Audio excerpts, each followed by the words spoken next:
Good morning. Good morning. When I was about 4 years old, my mom got involved with a religious group that mixed Eastern Indian and Native American beliefs and traditions. It was run by an old white guy who had spent much of his young adult life in India and his later years with a Hopi tribe here in the United States. By the time I was 10 years old, we had all moved to a commune together in rural Arizona, and we stayed there with that group until I started high school. My first few years of comic books were from India, and they were about blue-skinned Indian gods like Rama and Krishna and characters like Arjuna the Archer. I used to run around a nearby lake pretending that I was Arjuna the Archer. And I have to believe that I'm one of a tiny handful of North American boys who can make that claim. It is not coincidence that I got married on Diwali. Where my Catholic relatives had paintings and figurines of saints in their homes, we had Kachina dolls, which I would describe as representing spirit people of the Hopi and other Pueblo Native Americans. And on our walls, we had sand paintings, which were made on the nearby Navajo reservation. Interesting side note, my Spanish-speaking Latina mother was powerfully drawn to Native American culture, and that was a large part of the attraction of us moving to this commune thing that we lived in. A few years ago, my brother and I got DNA testing, and we're 20% Native American through my mother, which I think means she was 40%, but she never knew it. Today, I self-identify as a Unitarian Universalist, but growing up in an impoverished Spanish-speaking Latino family and being involved with that commune for so many years makes me an atypical Unitarian Universalist. The Day of the Dead, or Dia de los Muertos celebration, was heavily featured in the Disney animated film Coco, which is about a little boy who goes to the land of the dead to find his great-great-grandfather. When this church's movie group watched that movie, I told everyone in the discussion afterward, you know, that movie's pretty much my actual view of life and death. And nobody said anything in response to that. And I'm sure some people were thinking, wait, is he serious? And I was in fact serious. Sometimes I pray, but I don't believe in God in the traditional Western sense of an all-powerful being with a gender. I pray, for lack of a better word, to my deceased loved ones, and I expect a response in the same way that I would expect someone here would help me if I said I have something heavy to carry out to my car after the service. I also sing to my deceased loved ones, and I've done that since I was a child. No one ever taught me to do that. It's just something that has always felt right. Sometimes when I've sung for church services here, I've been singing to them just as much as I was singing to all of you. Talking to, singing to, communicating with people in spirit is what I want to talk about today. Under the broad umbrella of the label parapsychology, there is a category commonly referred to as mediumship. A psychic medium is someone who passes on messages from people in spirit after they have died. My first ever interaction with a psychic medium was at a party many years ago. There was a woman wearing an expensive-looking gypsy costume. She spoke in a terrible, fake Irish accent. And I presume she noticed the ring on my finger and my then smooth, very youthful face, because she proceeded to tell me all about my wonderful wife and the two beautiful children we were going to have someday. One of each, a boy and a girl, I'm not kidding. For those of you who don't already know, I'm very happily married to a man, and we do not now, and we will never have children, unless we accidentally sign a bunch of adoption paperwork. So, flash forward to earlier this year. An acquaintance introduced me to a friend of hers named Anna, saying, Anna's psychic. Actually, she's a medium. You know what that is, right? Like an arrow hitting a target, my mind went right back to that fake gypsy woman from so many years ago. Irish gypsy. But I like to think of myself as both open-minded and polite, so I said, yes, I know what that is. And Anna the medium, who is now a friend of mine, said, I'm actually getting someone for you. Do you want to know? I said, sure, knock yourself out. She said, it's a woman. I can't tell if this is mother or grandmother, but this woman loves you. And I want to say Lily or Lillian. Do you know who that could be? I said, wow, my grandma's name was Lillian. We were extremely close, and that's not at all a common name. Good for you. She said, well, I know it is a really common name, but was John your grandfather? I said, yes, he was. She said, they're both deceased. I said, yes. And then she went like this and she said, did they divorce? I laughed and I said, no, they would never divorce. And she said, well, I'll just tell you, I'm getting them both really clearly as your grandparents, and I'm also clearly getting them as not together. I said, that's because Lillian was my dad's mom and John was my mom's dad. So they were both my grandparents, but they were never a couple.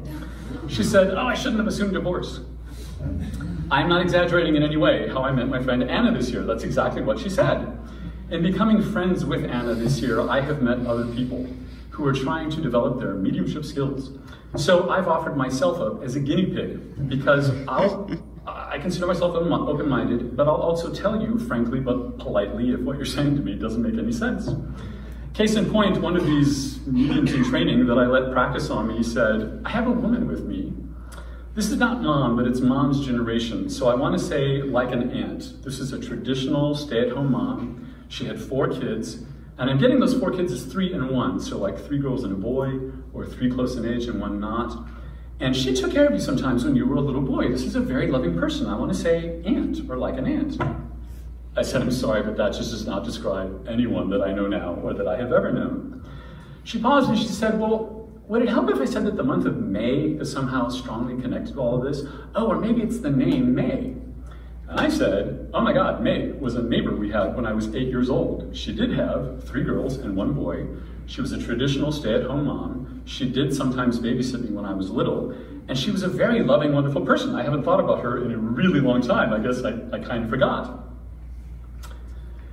Okay. I know that most of what I've said so far is a lot for some of you to swallow.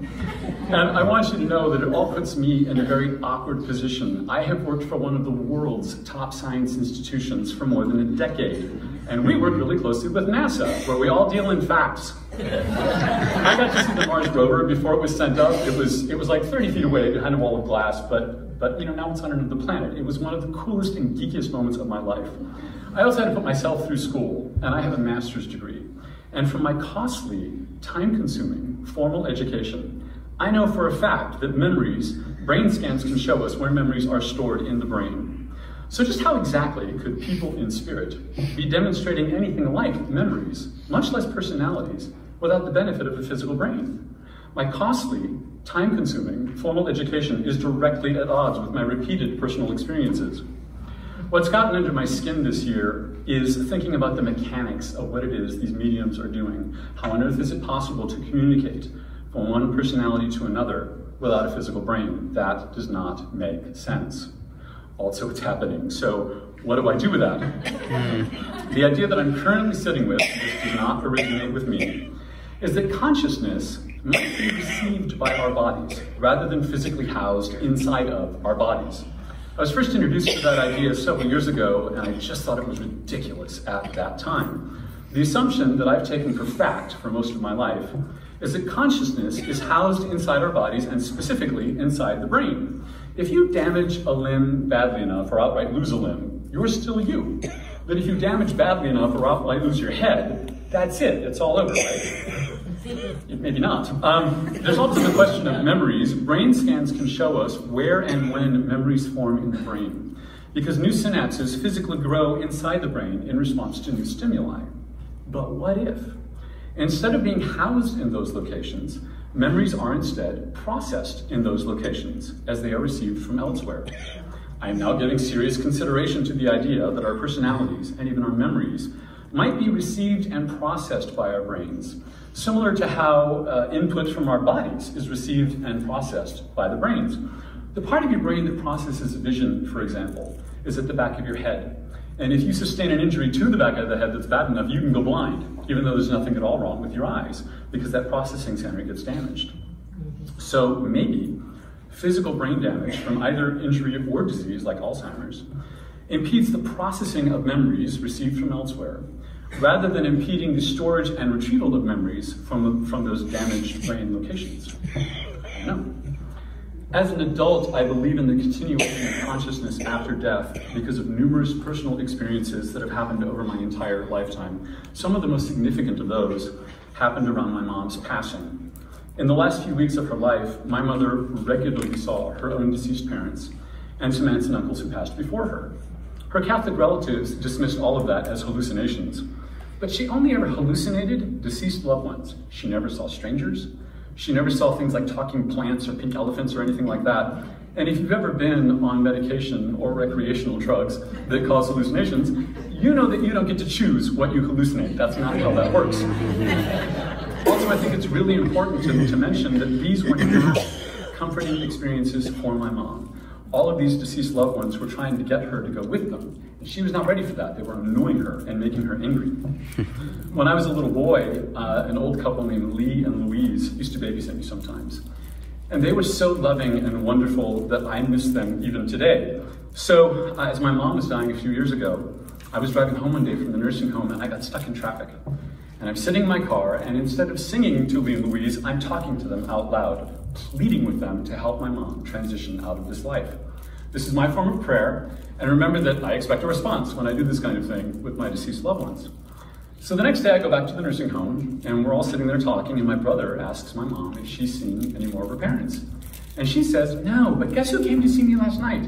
Lee and Louise, do you even remember them? I had not thought about them in years. We hadn't been discussing Lee and Louise, she just coincidentally came up with that the day after I had been praying to them. Well, my husband is completely supportive of me exploring this issue of mediumship in my own way and in my own time. This year has been kind of challenging and lonely for me. Most people are very polarized around this subject. Almost all the responses to it that I've witnessed or personally experienced are extreme responses. It's either not real at all, and I mean disdainfully not real, or it's real but it's evil, or it's this extreme positive response where people see a certain colored car on the freeway and they think that's a dead loved one trying to send them a message. Most people seem to desperately need this idea of mediumship to be not at all real or absolute factual truth. Personally, I'm just not willing to rationalize away that this happens, though I am still baffled by how it is happening.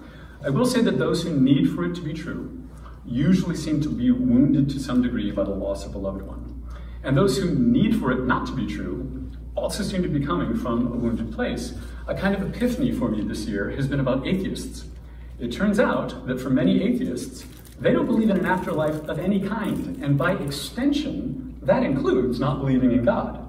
I did not know that. I thought that atheists were only taking God out of the afterlife equation. But again, my upbringing was very different from most North Americans. I'll tell you that I have always believed in an afterlife, but I don't know that I've ever believed in God. Those two things have never gone hand in hand for me.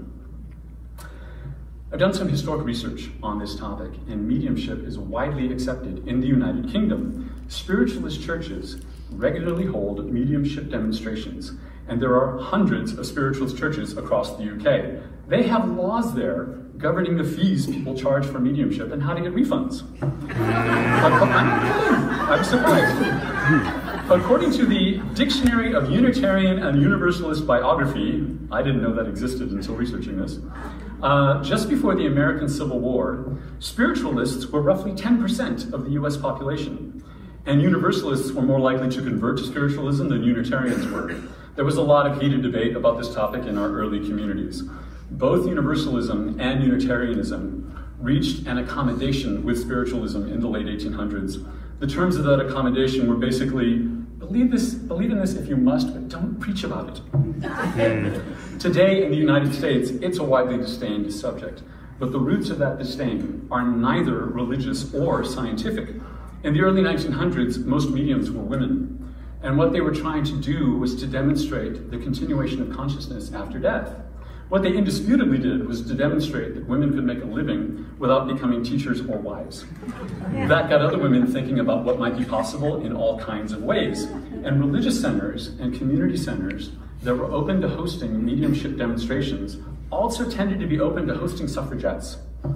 The idea of truly independent women rubbed a lot of people the wrong way. Those feelings of contempt for the mere idea of autonomous women were so closely linked with mediumship in those early days that the stain of derision and mockery persists even to this day. I am uncomfortable broaching the subject of mediumship in conversations, and I'm a pretty strong-willed person who I don't think would ever be described as conflict avoidant. But I have caught myself avoiding this subject in conversations in exactly the same way that I used to avoid subjects that might cause people to even suspect that I'm gay. I had been a closet believer in mediumship, being out as gay for most of my life, and now being married to a wonderful man, And coming to all that part of myself so much later in life than I think I needed to, being in the closet in any form is super uncomfortable for me. So consider me out again. I believe in mediumship. And I'm very much aware of the ease with which it can all be faked and how people can convince themselves that something is happening when it really isn't. It is easy to take advantage of vulnerable people. I do get that. I think the reason many of us, so many of us, are polarized on this topic is because we're talking about both death and also an afterlife of some kind, and it is the rare individual who does not carry some baggage on either or both of those topics. I want to finish today by telling you something, by promising you something, and by requesting something. What I can tell you from my own history and my experiences as a minister's spouse is that I have sat through a lot of funerals and memorials, regardless of religious beliefs or lack of them, regardless of all demographics. A significant number of people who know that they are at the end of their lives, they make references to going home. I'm sorry, I can't stay here with you anymore, I have to go home.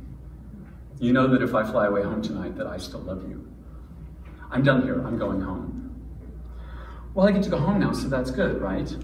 That word home comes up over and over again with the dying. What's so fascinating about that to me is that for me, home is wherever Jason lives, wherever my husband lives. When I hear the word home, I don't think of our house, I think of him. For many of us, that word home sparks images in our minds of people rather than of buildings. What I can promise you is that if I know you, and especially if I care about you, I will sing to you after you pass. One of these mediums who were practicing, that I allowed to practice on me, she connected with a friend of mine, and she said, she said, you know, people talk out loud to their deceased loved ones all the time, like out loud when there's no one else around. But do you sing to this guy, like out loud sing to him, because he's acknowledging that? I said, yes, I do that all the time. She said, well, that is a new one on me. Like I was the strange one in that conversation. My request, as you close this today, as I close this today, is that if you outlive me, that you sing to me after I've passed, or play music for me of some kind, even if that's just turning up the radio and thinking about me during a song that you like. I don't know why this is so important, but it's something that I can feel in my gut that it matters, and it's something that I have done instinctively since I was a child. That the children's story that I read this morning and the Disney film Coco both represented Dia de los Muertos as being a small window of time each year when the dearly departed are with us. And those are accurate depictions of Dia de los Muertos, but I believe that people in spirit are always available to us. Like the day I was stuck in traffic and pleading with Lee and Louise to help my mom. As we sing the closing hymn today, I invite you to just consider the possibility that maybe consciousness continues after the death of a body. Maybe. Maybe it's possible to communicate with people after they have passed. Maybe. Maybe singing to someone because their life is over is not that different as singing to someone because a church service is over. Maybe it's not so much an end as it is a transition. Maybe. Thank you.